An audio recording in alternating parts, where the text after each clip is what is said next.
In the previous lecture, we have discussed in very detail the Schwarzschild solution of Einstein's field equation in empty space. And you know, when you say Schwarzschild solution for Einstein's field equation in free space, that means we are talking about Schwarzschild's exterior solution for the gravitational field of an isolated particle. Okay? We have seen that the solution of Einstein's field equation in a completely empty space or empty world was in the form of a matrix, which is called Schwarzschild matrix. Okay? Now, in today's lecture, our aim is to know about the singularity of this solution. That is Schwarzschild singularity we are going to discuss. Actually, what is this singularity? You have definitely studied singularity at various places in study of mathematics and physics. When I have taught you the complex analysis, then I have talked about the various type of singularity. In nutshell, you know that this singularity is what? This singularity means breakdown or failure of a physical law in a particular condition. So the physical condition under which a physical law gets failed is not valid, does not hold, that condition is called singularity of that very physical law. Okay? For example, if you talk about Newtonian law of gravity, you know, if there are two masses, let us say m1 and m2, and separated by a distance r, then according to the classical Newtonian theory of gravity, you know, the gravitational force of attraction acting between these two masses is given by the well-known formula F equal to g m1 m2 by r square. You are well known by this relation. Now see, according to this law, you can't find the exact value of this force of gravitation when the separation r between these two particles becomes 0. If r is 0, then what will be F? According to this formula, F will be undefined, infinite. It means, according to Newtonian theory of gravity, we can't find the gravitational force acting between 2 point masses in contact of one another. But in reality, definitely there will be some force which will be very large but not undefined. But this law is not sufficient to find that very force. So we simply say that this Newtonian law of gravity fails when r is equal to 0. And therefore, r equal to 0 is called the singularity of Newtonian theory of gravity. Okay? So I have told you that singularity means the condition at which or under which a physical law fails. Now, as you have studied Schwarzschild solution for the Einstein's field equation in empty space, but you will see today that actually this solution has two singularities. It means there will be two physical conditions under which the Schwarzschild solution does not hold, it fails. What are those singularities? We will discuss in this present lecture. So, for understanding the idea in a concrete manner, I have mentioned here three important results which we have learned in my previous lectures. We have seen earlier that Einstein's field equation in empty space is given by this well-known result, r mu nu is equal to 0. Here you know R mu nu is what? This is Ricci curvature tensor. And this equation R mu nu equal to 0 is called Einstein's field equation in empty space. Okay? For the gravitational field. And you have also seen that if we include the cosmological constant lambda, then Einstein's field equation for empty space is written like this. This is R mu nu is equal to lambda times G mu nu, where you know this capital lambda is called cosmological constant and G mu nu is the well-known fundamental tensor or metric tensor of general relativity. Okay? And in my previous video, we have discussed the solution of this equation A1, and that solution was provided by Schwarzschild, so that is called Schwarzschild solution of Einstein's field equation in empty space. And you have seen when we talk about the solution of Einstein's field equation in empty space, that solution merely consists of finding the line element or the metric for interval in the empty space surrounding a gravitational point particle, which ultimately corresponds to the field of an isolated particle continually at rest at the origin. Okay? And since this solution was provided at first by Schwarzschild, so this is called the exterior solution for the gravitational field of an isolated particle provided by Schwarzschild. Okay? And you have seen in my previous video that Schwarzschild solution for this equation A1 is given by this metric, which is called Schwarzschild metric.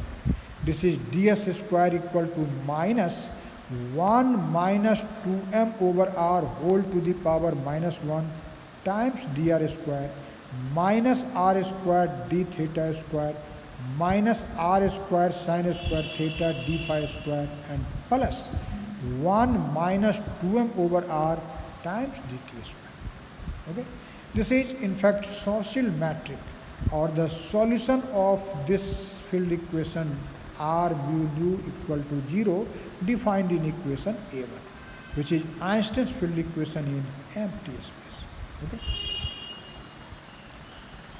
Now we will see that what are the conditions under which this solution provided by Schwarzschild does not hold.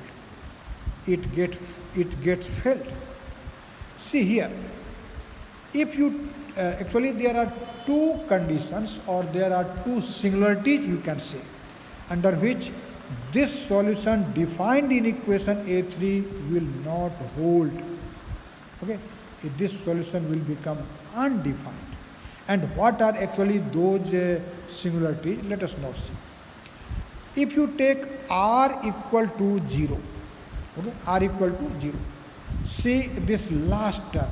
When r is 0, then 2m over r, this will be infinity. This will be infinity.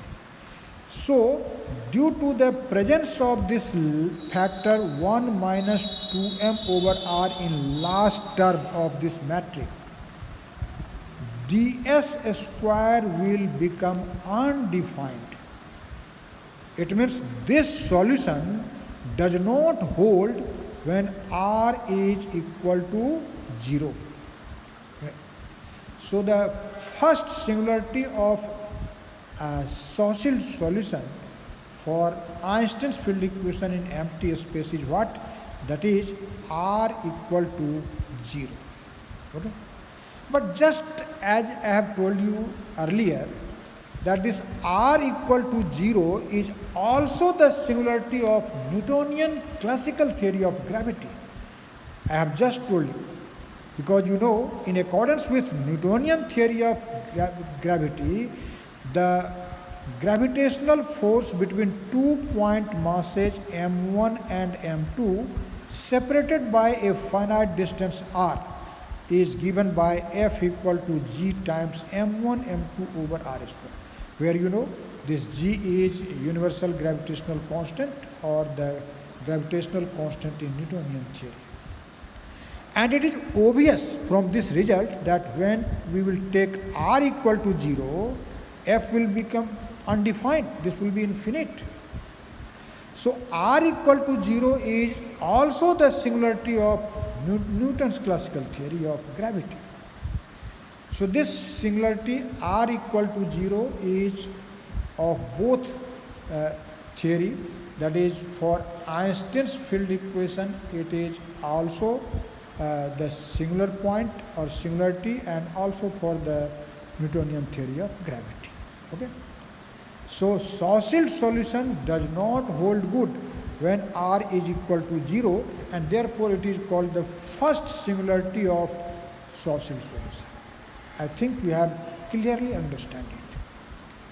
Now we will see what is the second singularity of Schwarzschild solution. Okay.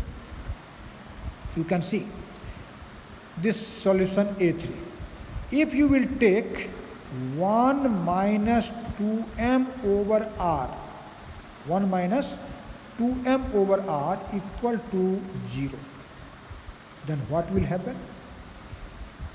In the last term, due to the presence of this factor 1 minus 2m over r, which we are now going to take 0, this last term will become 0. But in first term, there is inverse of 1 minus 2m over r. It means in first term, the factor 1 by 1 minus 2m over r is present. And you are going to take 1 minus 2m over r equal to 0. So in the first term, the coefficient of dr square in this condition will be 1 over 0 times dr square. And 1 over 0 will be infinite, undefined. So this ds square will become undefined. So if we take or if we choose such a value of r that 1 minus 2m over r becomes 0, then this Schwarzschild solution does not hold, and therefore 1 minus 2m over r equal to 0, that is r equal to 2m. This is the another singularity for the Schwarzschild solution. Okay? Are you getting the things? At r equal to 2m, ds square will become undefined, and therefore r, which is equal to, this 2m is such a distance at which the Schwarzschild solution failed, and therefore r equal to 2m is called the second singularity of Schwarzschild solution. In fact, this particular value of r, which is equal to 2m, at which Schwarzschild solution fails badly, that is called Schwarzschild radius. This is known as Schwarzschild radius. So you can also say that at Schwarzschild radius, which is r equal to 2m, Schwarzschild solution fails, and so Schwarzschild radius is the another singularity of Schwarzschild solution. Okay.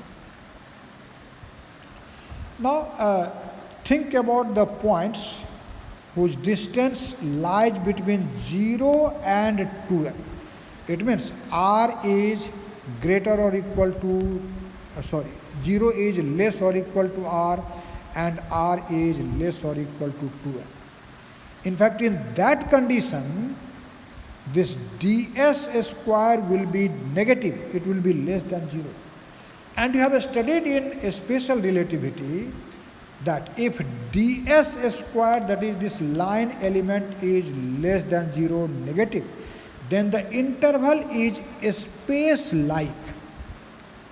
When ds square is greater than 0, then the interval is time-like. But if ds square is less than 0, then interval is space-like. Okay? And if the interval is space-like, then there will be a finite singular region between this 0 and 2m. When R lies between 0 and 2m, that region will be a region of singularity. Okay? And therefore you can say that this R equal to 2m is the maximum value of R at which this solution is singular. And therefore R equal to 2m represents the boundary of the isolated particle, and the solution holds in the empty space outside of this spherical distribution of matter or isolated particle, whose radius must be greater than 2m. Okay? This solution will only hold when R will be greater than 2m. Okay? And this value R greater than 2m, in the region where R is greater than 2m, this solution holds, and you can say that in the region which lies between 0 and 2m, for which R is between 0 and 2m, this solution does not hold. Okay? And this is the region that this solution is known as Schwarzschild exterior solution for the gravitational field of an isolated particle. Exterior solution. Because this solution holds only exterior to the gravitating particle. Okay? I think you have clearly understand this point. Okay? But as I have told you that Einstein's field equation after including the cosmological constant lambda in empty space becomes like this. R mu nu is not equal to 0, but it is equal to lambda times G mu nu. And the solution which I have defined in equation A3 and discussed in detail in my previous video, that was for the Einstein's field equation when this equation does not include cosmological constant.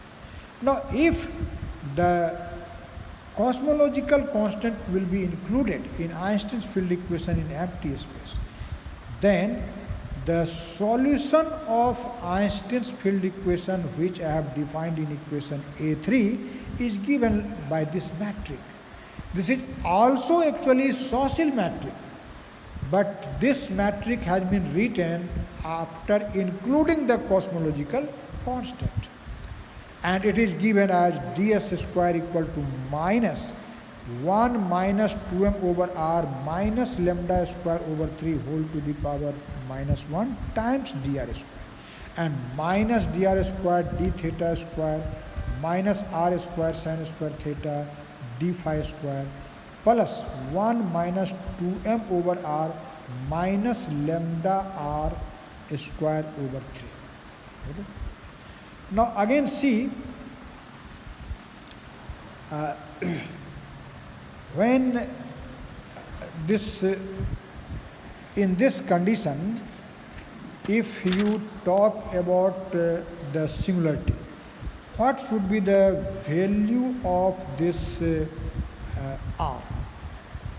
And for this, you can see when minus 2m,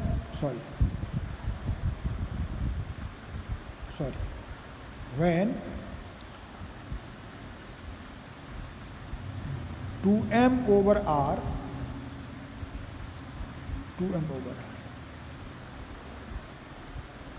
and lambda r square by 3. So this if you talk about the singularity at r equal, if you take, see here, if you will take r equal to a square root of 3 by lambda, it means if you talk about the value lambda r square divided by 3, and this equals 1. But before that, let us see, I was actually interpreting it in a wrong manner. First of all, let us see. This is the solution of the Einstein's field equation in empty space when we include in our solution the cosmological constant. Okay? But if you will compare the matrix defined in equation A3, which you have mentioned earlier, and this A4, then you can see that the effect of this lambda term on the field surrounding an attracting point particle increases with the size of the region considered. But you know, the value of this cosmological constant lambda is very small, but even its value is very small but different from 0, not 0. So that its presence actually will not produce an appreciable effect. It means generally we neglect the presence of this lambda because due to its very smaller value, it does not affect the matrix in an appreciable manner. Okay? Even when the region under consideration will be of the size of the solar system. Okay? So if you now consider entirely empty world, entirely empty, then for entirely empty world this m will be equal to 0. And if m is 0, then this solution A4 for Einstein's field equation including the cosmological constant lambda becomes like this: ds square equal to this much minus this much minus this much plus this much. Now see, in this condition, what will be the singularity of this solution? If you take this lambda r square over 3 equal to 1, okay, then the coefficient of dt square in last term will be 0, okay, so the last term will become 0. But in the first term, since reciprocal of 1 minus lambda r square by 3 is present, so this will be just 1 over 0 and that will be infinity, and therefore ds square will become undefined.